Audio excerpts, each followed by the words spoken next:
जी अस्सलाम वालेकुम वरहमतुल्लाहि वबरकातुहू। अल्लाहुम्मा सल्लि अला मुहम्मद व अला आलि मुहम्मद। स्पेशल आज व्लॉग कर रहा हूँ मैं डिप्रेशन और एंजाइटी जो आम हमारे माशरे में आम हो चुका है, जिसकी वजह से लोग बहुत परेशान रहते हैं और बहुत ज़्यादा लोगों को ये नहीं पता लगता है कि हम इससे निकलें कैसे। बहुत सारी दवाइयाँ खा खा के उनका अपना जो है बेज़ार हो चुके होते हैं और डॉक्टरों को फ़ीसें भर भर के वो बेज़ार हो चुके होते हैं। आप भी सोच रहे होंगे कि मेरा चैनल जो है वो एक न्यूज़ चैनल है और उस पे मैं ये व्लॉग कर रहा हूँ एंजाइटी और डिप्रेशन का, काउंसलिंग कर रहा हूँ। बेसिकली मैं इसको फ़र्ज़ समझता हूँ, इसको ज़रूरी समझता हूँ। इसका जो इलाज है वो स्पेशल काउंसलिंग, बेहतरीन काउंसलिंग जो आपको राय या मशवरा दिया जाए, जो इस चीज़ से गुज़र चुका हो वो आपको अच्छा मशवरा देगा। ये मैंने इसमें ये नोट किया है क्योंकि मैं इस पे सर्वाइव कर चुका हूँ, मैं इसमें सफ़र कर चुका हूँ। कोई 2 साल मैंने 2 ढाई साल इस पे सफ़र किया है और बहुत मुश्किल से मैं इस बीमारी से अल्हम्दुलिल्लाह मैं निजात पा चुका हूँ, मैं ठीक हो चुका हूँ। डिप्रेशन और एंजाइटी ये ऐसी बीमारी है कि जिसका इलाज दवाइयाँ नहीं हैं। ये दवाइयों से नहीं, ये आपकी अपनी क़ुव्वत मुदाफ़ियत, अपनी असाबी और दिमागी ताकत से ही आप इससे लड़ सकते हैं और इससे निकल सकते हैं। मैं अपनी ज़िंदगी की स्टोरी सुनाऊँ कि मुझे ये डिप्रेशन और एंजाइटी हुआ कैसे था। ये असल में ये आप पे अटैक करता है जब आप स्ट्रेस में होते हैं या कोई ऐसा न्यूज़ या ऐसी ख़बर जिसकी वजह से आप शॉकिंग हो जाएं, और या कोई खौफ या डर, ये 3-4 चीज़ें जो हैं ये आपकी डिप्रेशन और एंजाइटी की वजूहात बनती है। तो मेरी लाइफ बहुत अच्छी चल रही थी। मैं दुबई में मेरा अपना प्रॉपर्टी का रियल एस्टेट्स का बिज़नेस था। तो वहाँ पे कुछ मुझे माली ख़सारा हुआ, कुछ माली मामलात उस टाइम, यानी कि मैं उस चीज़ को भी, वो भी मेरे लिए शॉकिंग न्यूज़ थी, लेकिन वो इतना बड़ा मैंने अपने ऊपर असर नहीं लिया उस चीज़ का। लेकिन फिर मैं पाकिस्तान आया हूँ। तो पाकिस्तान में मैं सोच रहा था कि मैं अपना रियल एस्टेट का बिज़नेस यहाँ पे सेटअप बनाऊँ, यहाँ पे अपना काम शुरू करूँ। जब मैं पाकिस्तान आया तो पाकिस्तान के अंदर मेरे 2 कुलीग्स थे, एक मेरे अपने अज़ीज़ थे और एक और मेरे दोस्त थे।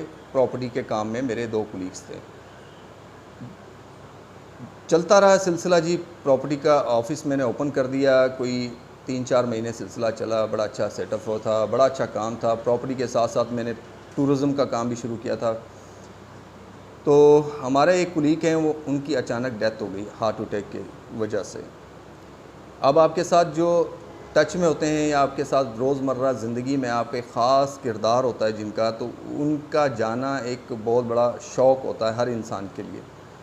तो जब उनकी डेथ हुई, उनकी वफ़ात हुई, उसके बाद वो शौक़, वो एक तो वो ख़बर नागवार गुज़री, और दूसरी उसके बाद 10 दिन के बाद एक मेरे हम उम्र एक मेरा कुलीग था, यंग लड़का था। विदिन 10 डेज़ में, 10 दिन में उसको भी हार्ट अटैक हुआ, वो भी उनका भी वफ़ात हो गया।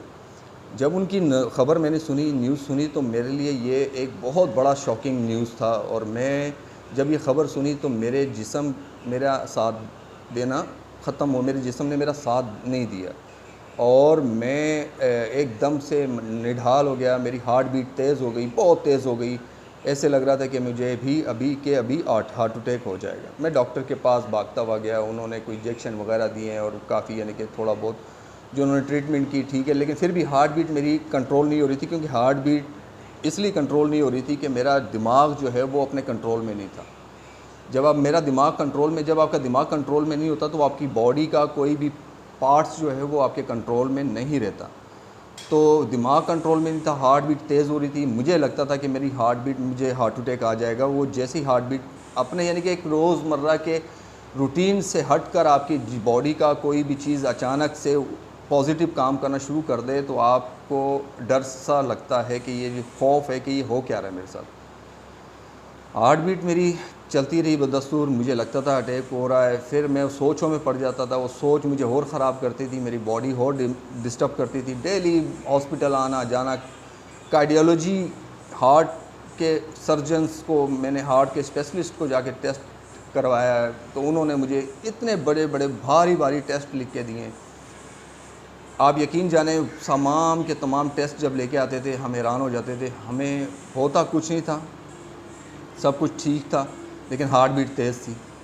तो डॉक्टर भी कासिर थे कि ये मैं हो क्या रहा है, तो वो भी समझा नहीं सकते थे और ना ही वो समझा सकते थे, क्योंकि वो हार्ट के स्पेशलिस्ट थे, गुर्दों के, जिगर के, मैदे के, इनके स्पेशलिस्ट थे। वो नहीं समझा सकते थे हमें, क्योंकि इसमें हमेशा डॉक्टर इन चीज़ों से कासिर रहता है। ये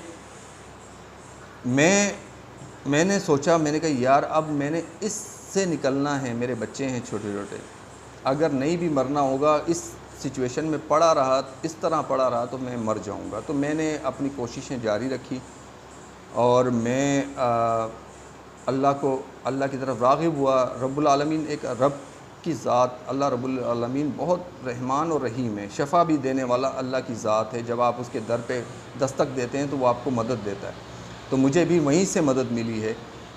इस वीडियो को काफ़ी लोग ऐसे भी देख रहे होंगे जो मुख्तलिफ़ मज़हब से होंगे और मुख्तलिफ़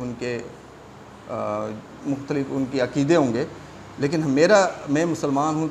मेरा अल्लाह रब्बुल आलमीन पर पुख्ता यकीन था, उनकी रहमत पर, वो मेरी मदद ज़रूर करेंगे। तो मैंने उनके तरफ जब राग़िब हुआ, नमाज़ पढ़ी, नमाज़ें शुरू की, तो मुझे वहाँ से बहुत हौसला, हिम्मत मिली, क्योंकि ये हमारे दीन और बल्कि हर बंदे का, मैं आलमोस्ट हर इंसानियत का एक अक़ीदा है कि ऊपर वाला जब आपकी मौत उसने नहीं लिखी तो आपको कोई भी चीज़ नहीं मार सकती, कोई भी नहीं मार सकता। जब आपकी लिखी भी है तो आपको सेहतमंद भी हो, जो भी हो, आपने मरना ज़रूर है। तो मैंने तवक्कल अल्लाह पे छोड़ी, दुआएं की कि अल्लाह पाक मेरी मदद फरमा। तो इससे क्या होता है, जब आप इबादत करते हैं, नमाज़ पढ़ते हैं, तो आपकी मेंटल सिचुएशन वो स्ट्रॉन्ग होना शुरू हो जाती है, ताकतवर होना शुरू हो जाती है, जिसकी इस बीमारी में सख्त ज़रूरत है। इस बीमारी में सख्त ज़रूरत है। आपका तवक्कल पक्का होना चाहिए, आपका यकीन पक्का होना चाहिए, आपकी मेंटल जो है एक्सरसाइज, यही एक्सरसाइज है जो नमाज है। और आप ख़ुद अपने आप को इस चीज़ में आप याद रखने कि अपने आप पर ये ज़ोर डालें कि आपको कुछ नहीं है, आपको कुछ नहीं होने वाला, अल्लाह सबसे बेहतर मालिक है, वही आपकी जो लिखी होगी वो होगा। तो इसमें मेंटल आपकी एक्सरसाइज ज़रूरी है। एक ये दिमाग ही है जिसकी वजह से सारे मामला चल रहे हैं। बीमारियां असल में स्टार्ट ये यहाँ से नहीं थी, ये बीमारी यहाँ से स्टार्ट नहीं होती। ये बीमारियां थोड़ी थोड़ी करके आपके जिस्म में घर करती है। जब आप शॉक होते हैं, या जैसे मैं आपसे कह रहा हूँ कि शुरू वहाँ से होता है, जब आपको कोई शॉकिंग न्यूज़ आए, स्ट्रेस में हो और एकदम से ये मामला तो वो क्या करती है, मेंटल डिस्टर्ब होता है। तो आपकी जो वीक बॉडी के अंदर कोई भी वीक पॉइंट है वो आपका बहुत ज़्यादा ख़राब होना शुरू हो जाता है। तो सबसे पहले मैदे पे असरअंदाज होता है, मैदा ही डिस्टर्ब होता है सबसे ज़्यादा। तो उसकी वजह से जब ये मामला चल रहा था, हार्ट बीट तेज़ हो रही थी, मैदा डिस्टर्ब हुआ।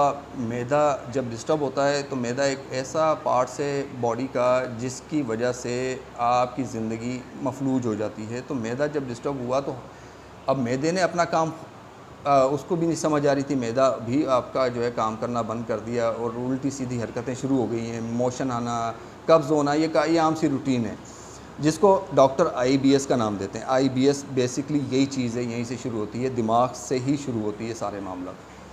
तो वो मेरा मैदा डिस्टर्ब होना शुरू हो गया। मैदा जब डिस्टर्ब हुआ तो गैस्ट्रिक्स मामला, जो गैस ऊपर जाने लगी और दबाव शुरू हो गया, हार्ट के ऊपर दबाव शुरू हो गया। हार्ट को भी समझ नहीं आ रही थी मैं क्या करूं, तो हार्ट बीट भी तेज़ रहती थी हमेशा। इस बीमारी में हार्ट बीट आपकी हमेशा तेज़ रहेगी। शॉर्टकट में बात करूंगा, इसके बाद मैं नेक्स्ट व्लॉग में आपको इसका इलाज बताऊंगा, इसका हल बताऊंगा। इंशाअल्लाह आप मेरे साथ जुड़े रहिए, मेरे चैनल को सब्सक्राइब करें, लाइक करें। मैं आपको इसका 100% हल बताऊंगा, 100% बग़ैर मेडिसिन के आपकी मैं काउंसलिंग करूंगा। इंशाअल्लाह आपको उससे बड़ा फ़ायदा होगा। तो नेक्स्ट व्लॉग में इंशाअल्लाह मुलाकात होती है। अल्लाह आपका हामी नासिर हो। पाकिस्तान ज़िंदाबाद।